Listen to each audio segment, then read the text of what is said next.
What's up guys? Welcome to Musty Yeti's Tactical HQ. Well, today's going to be an unboxing and an install video all in one. I figured there was no point in splitting this up into two videos. Let's just take care of it all in one shot. Not so long ago, you guys probably remember that I opened up a box containing two of the primary arms micro red dots. So I told you guys in that video that I had ordered a mount from Gunbroker for the first time. It's my first time using Gunbroker. I'm a little disappointed with how the payment process works. I know PayPal doesn't allow, or in its rules it says you can't purchase any guns or gun accessories, but something about sending a dude a money order, check, cash, what have you, and then hope he sends it back, and then if something happens, there's no middleman company there like PayPal to get your money back. So, but with that being said, this guy that I dealt with was awesome.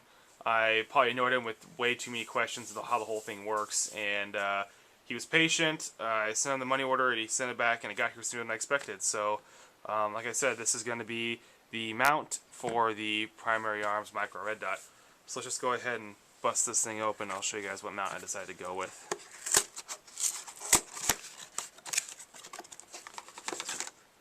Oh, what's that? Hold on.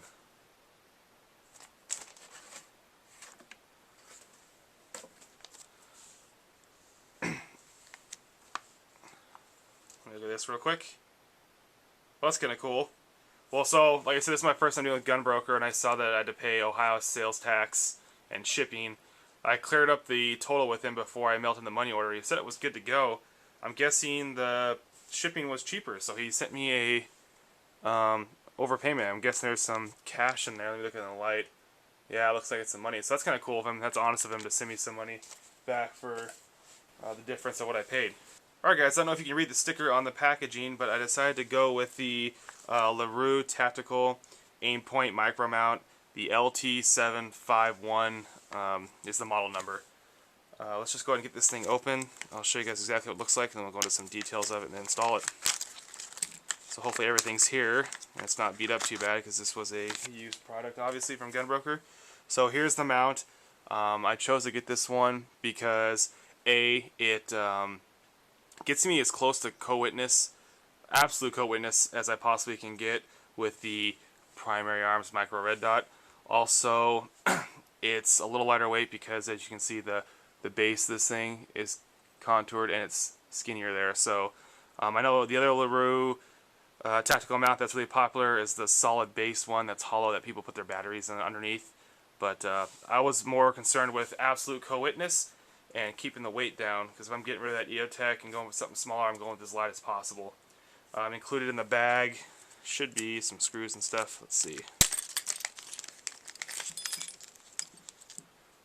Alright, so included in the bag is a little tiny wrench to tighten your QD lever, your Allen wrench that would be used to tighten the screws down onto whatever red dot you are placing on top of the mount. So that's all that came in the bag. So like I said, this mount is for the Aimpoint Micro T1 and H1. It provides absolute co-witness with your iron sights. It's designed specifically for the AR-15 flat top receivers with iron flip up, flip down sights.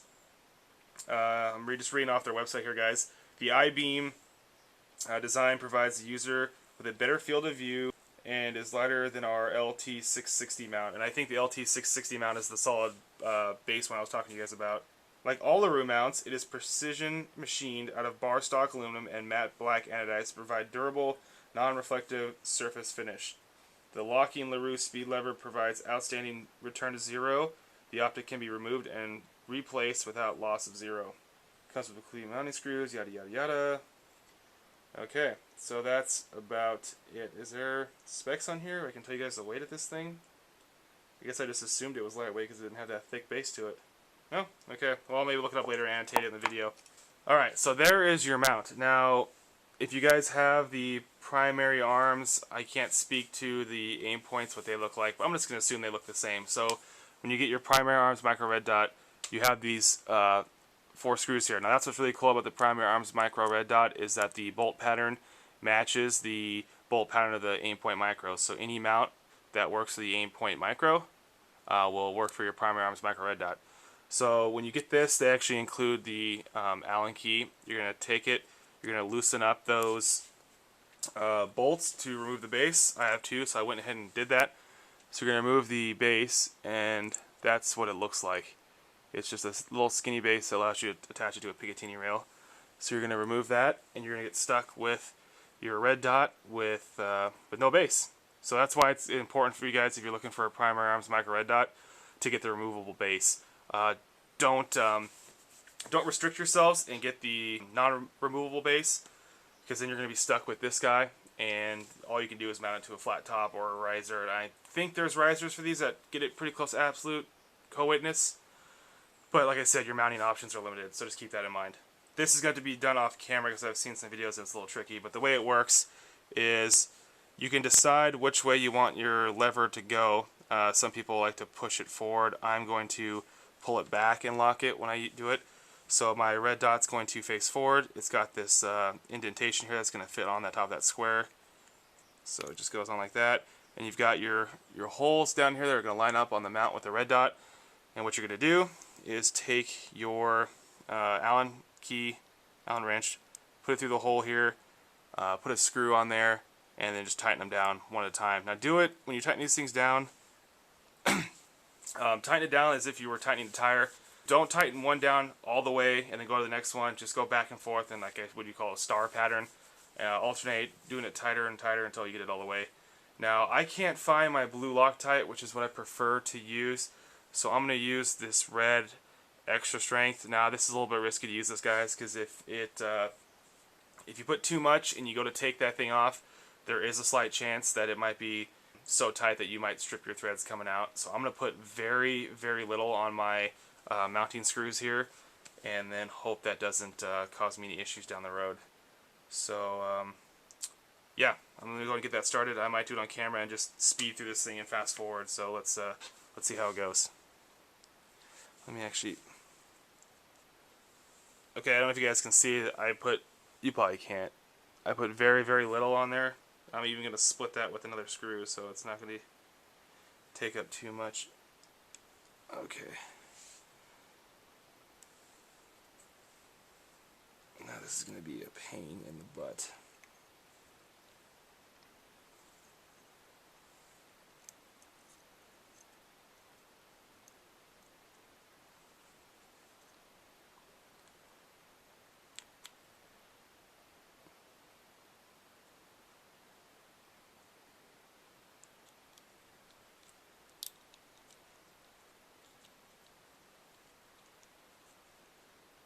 Okay, very, very lightly tighten that.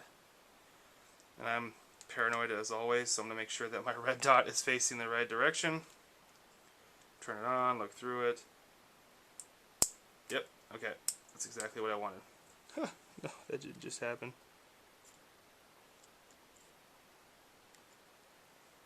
Okay, I'm actually, you know what, I'm going to be okay. I'll add a little bit more Loctite on the next one. So do that one. A little snug, nothing too crazy. The Loctite back out. Alright, and then the last one.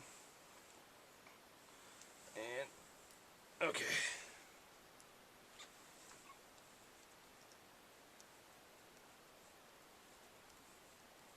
Alright, now as we're going to go through and tighten them.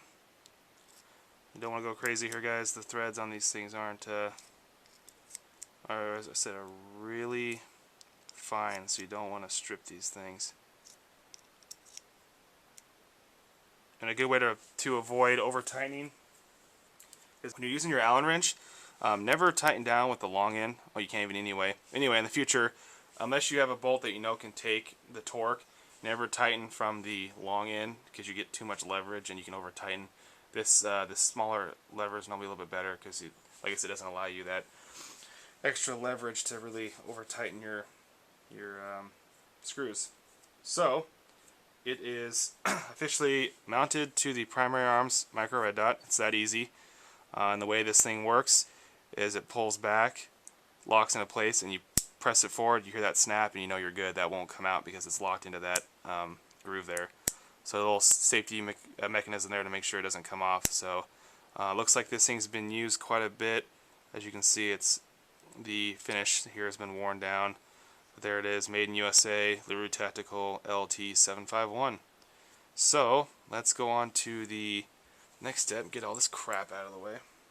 The next step should be the easiest here, but you know the way things work on camera. Anything that can go wrong will go wrong.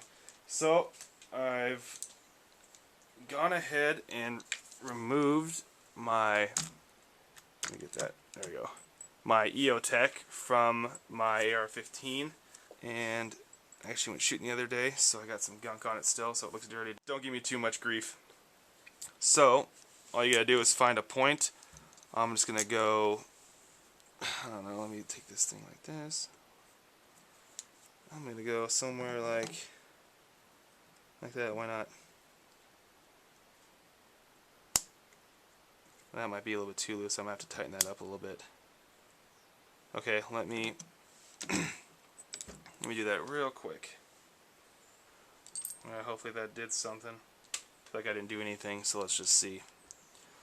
Put it on right about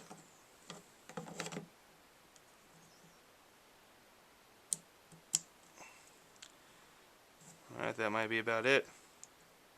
Looks pretty good. Feels really solid. So that is it. That is the primary arms micro red dot on the Larue Tactical LT751 mount on my Bushmaster AR-15. If you guys have any questions, comments, concerns, insults, leave them in the comment box below. As usual, guys, take care, stay safe. See you next time.